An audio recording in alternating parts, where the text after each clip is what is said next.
performance of Nico Collins today? Amazing. It's a blessing to see your brother ball out like that. I know he puts in a lot of work throughout the week, and I sit there and just be in awe of him and how he comes to work every day with a great attitude.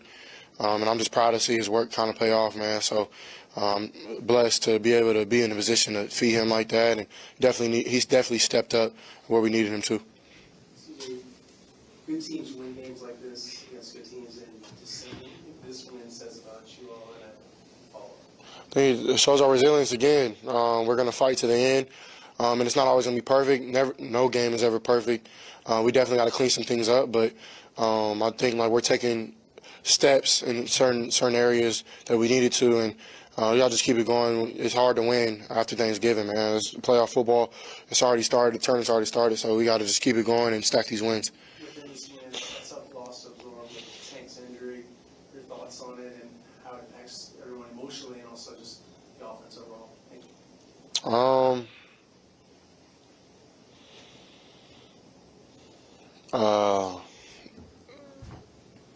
I'm lost for words, man. I honestly don't know what to say.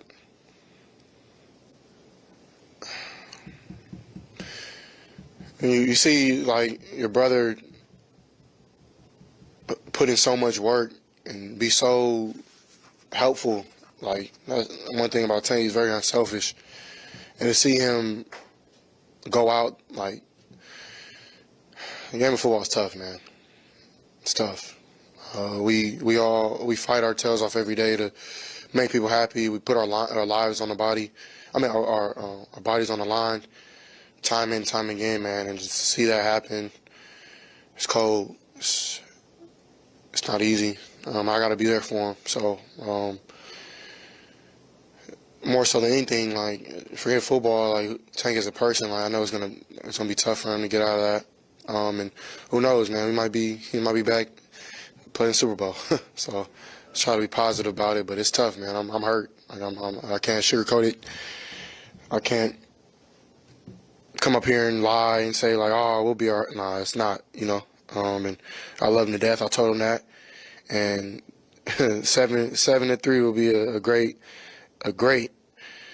duo for the next couple years, man. Right when he gets back. Who knows, man? God works in mysterious ways. It might not be that bad of an injury. Who knows? I don't really know. So I love my brother to death, and I'm praying for him, and I'm here for him no matter what.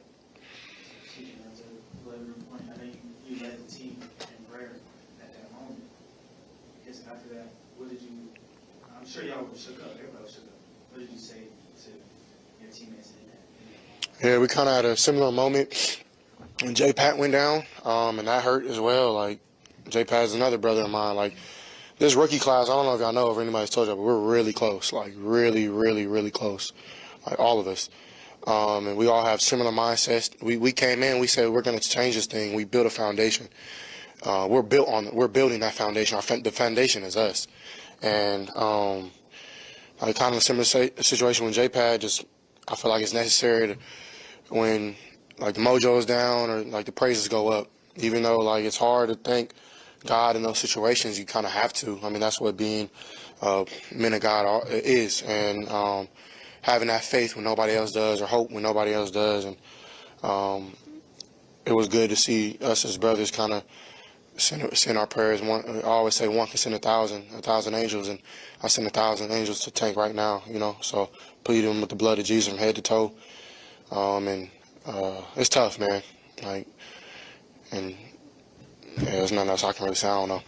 Go ahead, CJ, on a more general note, I know this league is week to week, but what are the conversations about building, knowing that you guys are, on a playoff push, and you guys have a real opportunity down this stretch here?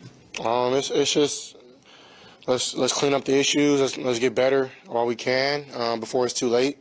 And this game, we shot ourselves in the foot way too much. Had some MAs and things like that, and things on my part I got to be better. But you don't want to always it don't have to be close, So, and I feel like Denver Broncos team was a great team, but we had a lot of things going to push us forward and put them away. But that's why they won 5 games straight. They don't go away, And that's every NFL team is very special and have talented players.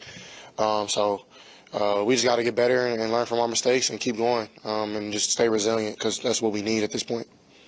Well, CJ, everybody around the league is talking about the performances that you're having game after game after game, not looking like a rookie. You had some bad things happen today, but you just blow it off, go to the next play, and then the good things happen. How have you matured so quickly to look like somebody who's been in the league 3 or 4 years already? Thank you. I appreciate that. I feel like, I don't know, I have a mindset to where, like, I think, like, God just puts a sense of peace on me, and I feel like I put the work in the week to, like, understand, like, even though if it does go on, I mean, you gotta look at it, it's NFL. They're gonna make plays, too. It's part of the game, you know, and even for me, it took me a while to adjust to that. In college, like, we were better than everybody, so, like, it is what it was. Like we were just, other than when we played Penn State, Team Up North, Georgia, like, those last surge games, like, those are NFL type teams too, players in college, but like in the league, that's every week. You're playing in Georgia, you're playing the Team of North, you're playing everybody. That's great. For me, I just feel like during the week, I don't try to shortcut. I don't shortcut. I try to do everything that I do in my routine to get me back going. And I had a lot of great counsel and advice in the offseason from players in basketball and football and baseball. A lot of people I got to meet over the offseason, which is pretty cool, that, like, just keep going no matter what. Like, don't blink. And for me, it's been a blessing to be able to put games together. And even in something like this, like, of course, we want some plays back on every position, including myself. But at the same time, like, we got out with a dub, so it is what it is. And you got to just keep going, man. So I'm blessed enough to have that mindset to keep going and not let one play affect another as best as I can. Obviously, you're on offense, but seeing Derek Stingley make the plays that he made today, what kind of goes through your mind when you see him make some of those acrobatic plays? He's special, man. That's the one thing about Sting. He's special. And he's kicked a new, like, gear on since really, I feel like that week he went down after Indy going to Jacksonville. He was playing. Had a great week of practice. And I remember, like walking up to D'Amico, like, man, Sting looked great. Like, I'm excited to see. And then sadly he went down at practice. But, like, to see him catch that groove again and, like, see him work like he does. And I'm just proud of that dude. I went to him out in the locker room, like, man, I'm proud of you, bro. Like, no matter what is going on, no matter who got something, it don't matter. You know, like, you are who you are. You're here in this position because God chose you. And I'm proud of that dude, man. He's going to continue to be great. And when you have a corner that can lock down one side, like, it makes everybody else's job a lot easier, you know. So proud of that dude, and I know he's going to keep it going, so I'm proud of him.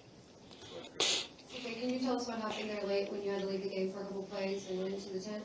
Yeah, I took a little shot, you know, football, and I was fine. I felt all right, but the rest felt like I was out of it or whatever, and took me out the game. And I went in the tent as fast as I could, jumped over a bench and ran on the field, you know. So it's football. You gotta be tough, and I feel like I try to do my best and to play through injury or play through whatever. You know, everybody's hurt right now, so I just keep going.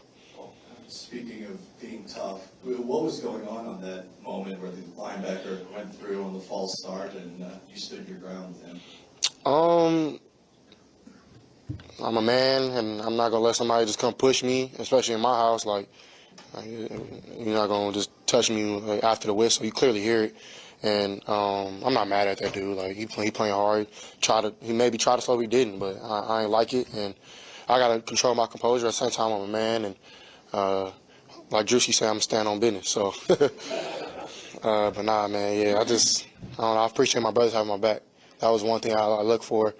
George was on it. Everybody, you know. So, but I gotta be calm in that moment and have composure. And I feel like I have throughout the year. But time and time again, I keep getting hit. I keep getting my face mask pulled, all type of stuff. And I'm not mad. Like, I guess I gotta earn it because I'm a rookie or whatever. But I don't get a lot of calls, and I gotta stand on business and understand. Like, man, it's a fight for 60 minutes with me. You ain't gonna just come hit me and I'm gonna tuck my tail. So I'm not mad at that dude, and I talked to him after the game, and everything's all right.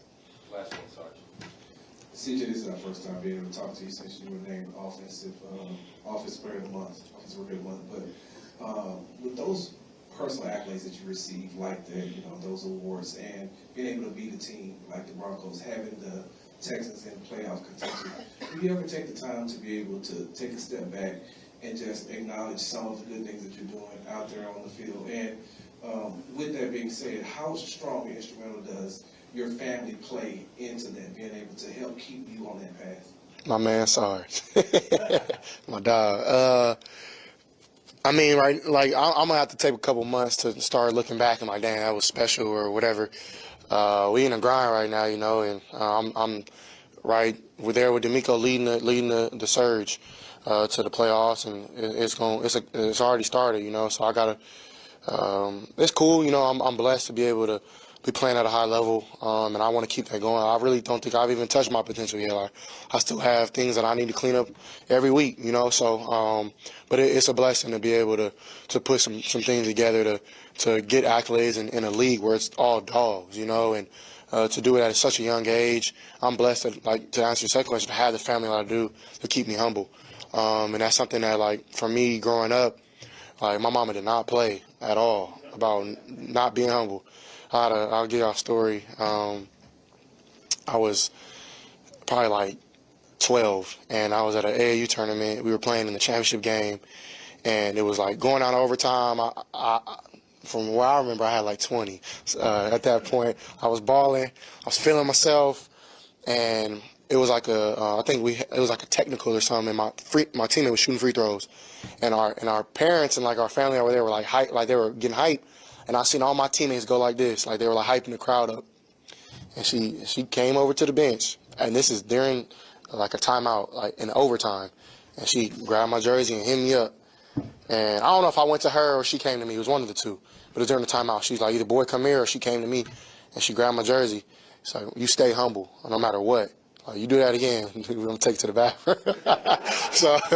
Sorry, Mom, if I'm throwing you on the bus, but that was a pivotal moment in my life to where, like man, no matter what. Sometimes I do it to get the crowd down or like to get I'm a grown adult now. I know to be humble. So like, even then, though, I'll be thinking like, let me stop before my mama get on me. But like, I think it's like my parents did a great job raising me as such. So to be a humble young man and to understand like how quick you get is how quick you can be taken away.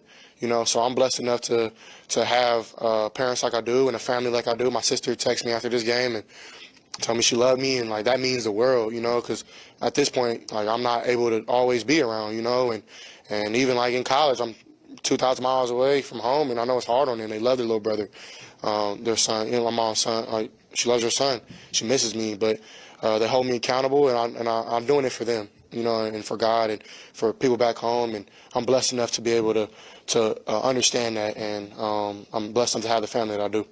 I appreciate y'all. I love y'all. Appreciate it.